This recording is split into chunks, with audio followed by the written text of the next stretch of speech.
So everybody's been introduced to me a little bit, so I'm just going to dive right in.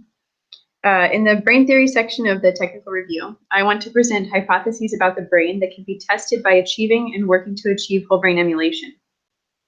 In the final write-up, I want to leave readers with the sense that though these are our hypotheses about the brain related to whole brain emulation, they are just that, hypotheses. They need to be and will be tested as research continues and are by no means guaranteed.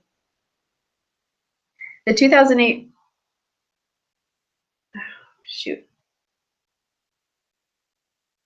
Sorry guys, I pulled up the wrong text.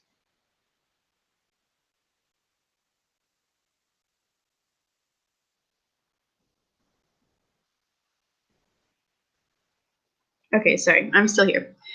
But what I'm going to present to you today is a little bit different.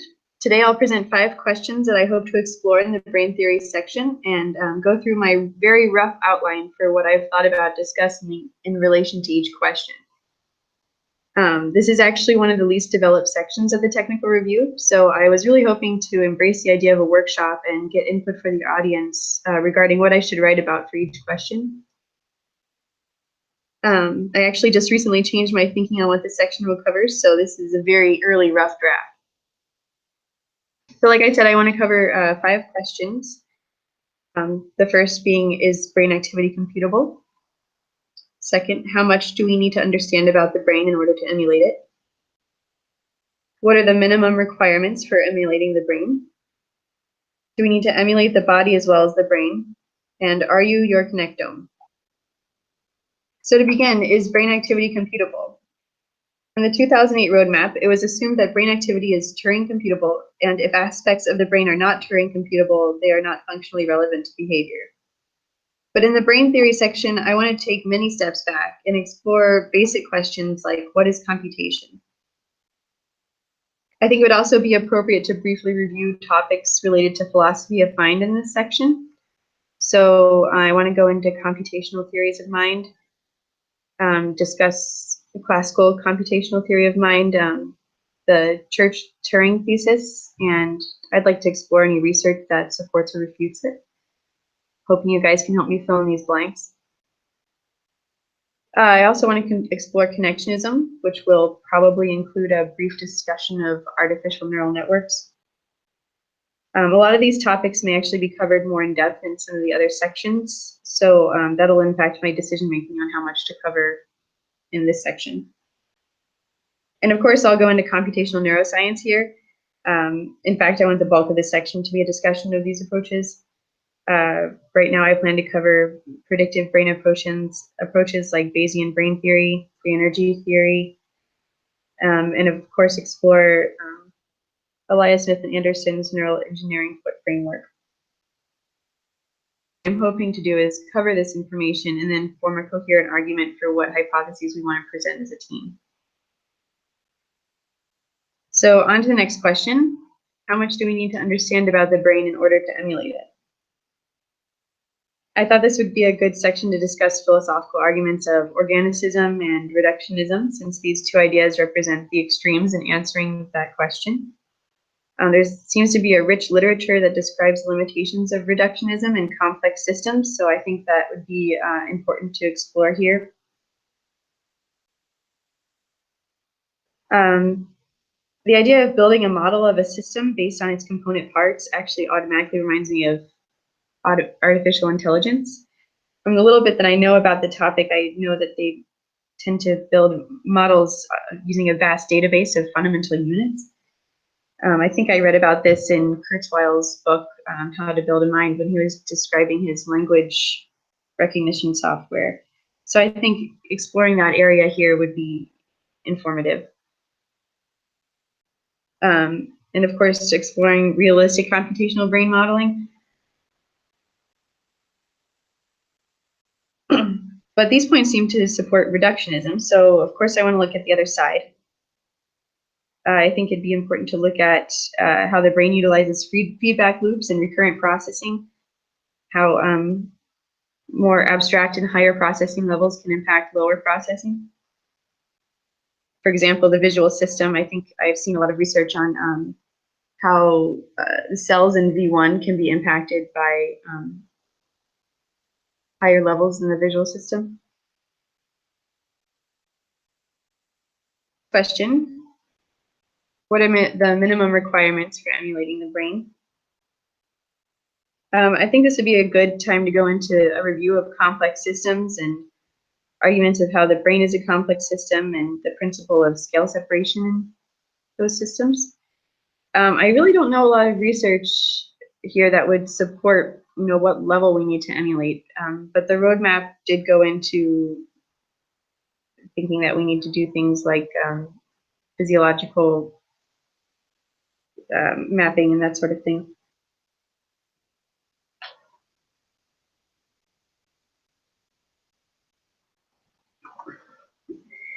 And the next question, do we need to emulate the body as well as the brain? Well, we know there's no effect on identity when a person receives a donated organ. You can replace your heart with the heart of another person, it would still be you. And I've also heard of a case study of a man who lacked all of abilities in proprioception. I think Sean Gallagher illustrated this in his book, How the Body Shapes the Mind. He had to use visual cues to completely relearn his motor skills, and there was no reported change in personality or behavior otherwise. But there are arguments for embodied consciousness, and I've seen about a PreReflective Self embedded in sensory motor perceptions as a way to explain subjective experience. So I think that would be an important thing to go through here as well. And Mark Solms actually discusses an idea of bodily self as a learned representation of self.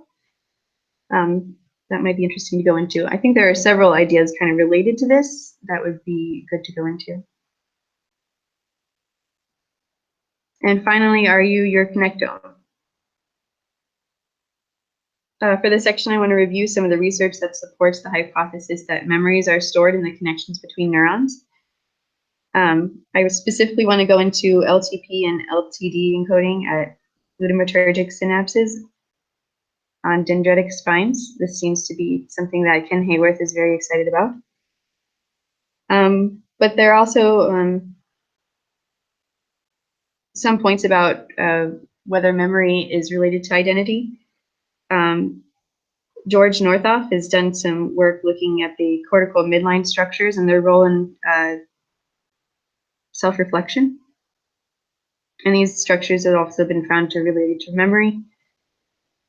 And Antonio Damasio lists several neurological disorders like Alzheimer's that exemplify the importance of the posteromedial cortices in autobiographical memory and identity. So these are the types of things I'm hoping to go over in that section. So again, this is my very early draft of this section. I'd be really interested to hear about any questions or hypotheses you think should be included here, or any research that you think should be mentioned. But of course, I'm happy to answer any questions as well. And since I am moderating my own here, let me check to see if I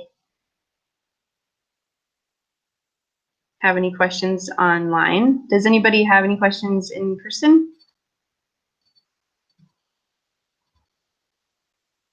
Thank you so much, Alicia. Thank you so much. And I don't know about everyone else here in the house, but I certainly have a couple of questions. So maybe we'll start with that, if you don't mind. We'll go into the house here. Let's see who else has a question first before I start blabbing. Yeah, Bill. Go. Did you want to talk right into the mic? That would help. Yeah.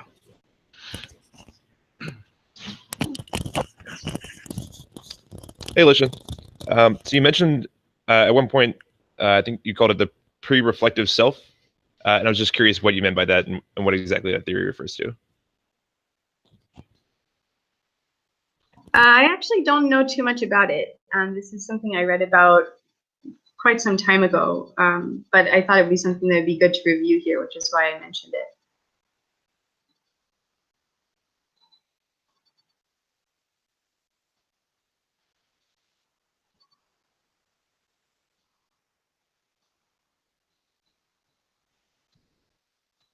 Still doesn't look like there's any questions on the online.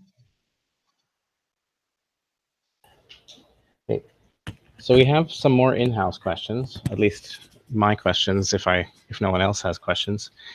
So I'll just dive in with a question I had. I like the list of fundamental questions or requirements and looking at those. But I'm wondering sometimes about the difference between what we might call in principle requirements or in principle theoretical underpinnings versus practical ones. So say, for example, the question about computational. Is the brain computational? Is brain function, is brain activity computational?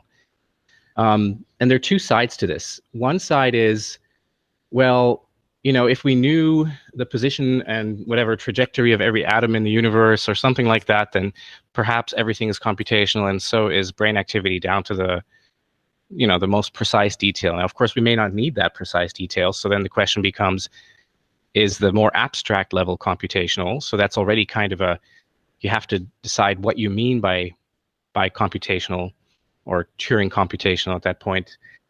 And then there's also the question about what are we trying to compute? What are we trying to replicate? Is precisely replicating every aspect of a brain activity, every part of behavior, is that important? Or how important is it? Because if you take any biological piece of neural tissue or any brain and you try to run the same input into it and see if it produces the same output, even that biological tissue itself will probably not produce exactly the same spatiotemporal spike trains because there's a lot of noise, there are a lot of other influences that you just can't predict. So even the system itself can't reproduce or replicate its own behavior perfectly. So there's this, I don't know exactly how to capture this, but it's an important thing to get into when we're talking about the theory underlying brain emulation. And again, I think this ties into what we call the success criteria and the various success criteria for different purposes. And then this difference between in principle versus practical, feasible. Did you want to say maybe a few words about how you think about that at the moment?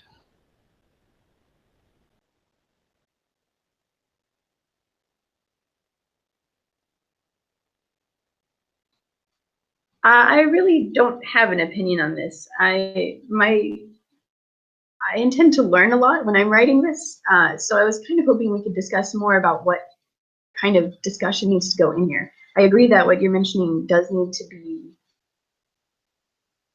discussed in this section, but I'm really not sure what to say about it now.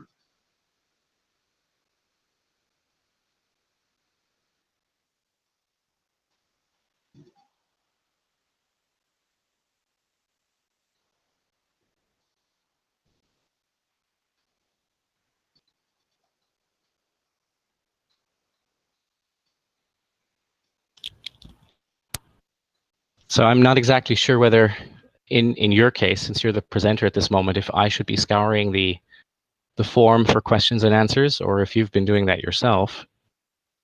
I've been looking, and it actually looks like Keith has a question of, do we want to suffer all the identity copy nonsense in this review? That's actually a good question. I've been thinking about that as well. I feel like that those topics have been really overdone, especially in the context of mind uploading and whole brain emulation. So I'd like to try to get away from that and really try to dig into, do we have any empirical evidence that points to one answer or the other?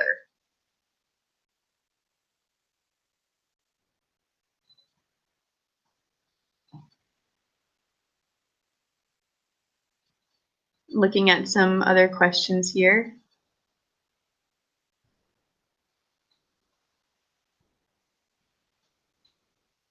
Looking at some other questions here.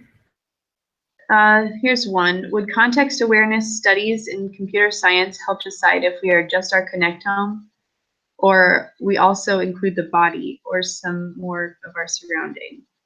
Context awareness studies, I'm not terribly familiar with these. Randall, do you know much about these? No, I'm afraid I don't know anything about context awareness studies. That's interesting, though. I'll look into it. Thanks, Leslie.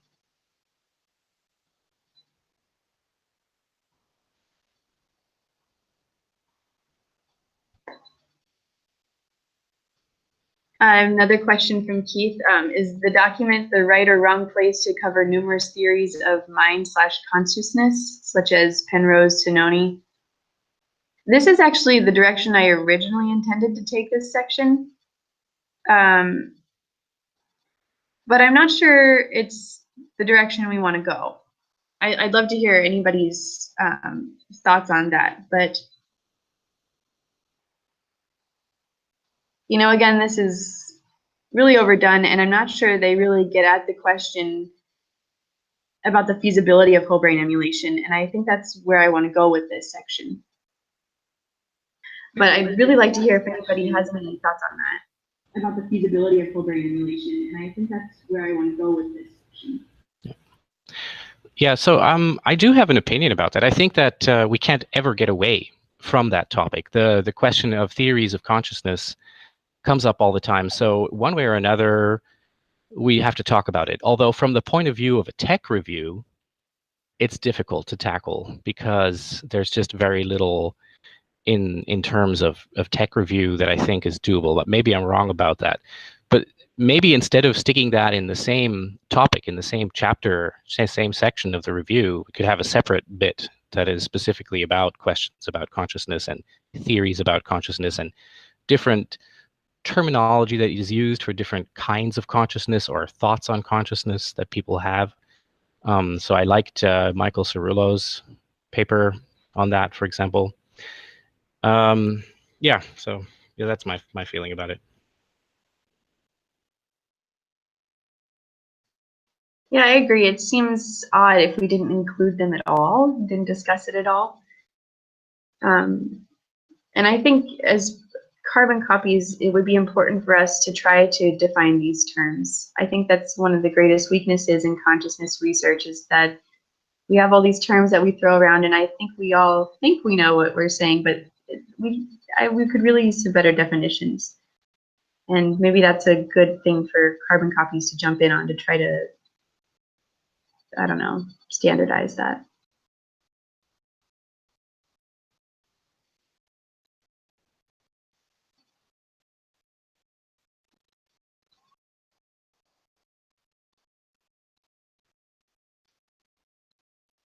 I'm just looking at the online Q&A. Do we have any in-house comments? If you don't find a lot more Q&A at some point, I mean, keep going if you want to. I'm just saying, if you end up saying, well, okay, this is about it for this topic, it's not a problem to put in a break, because we have a little coffee break planned. There's a slide for that and everything.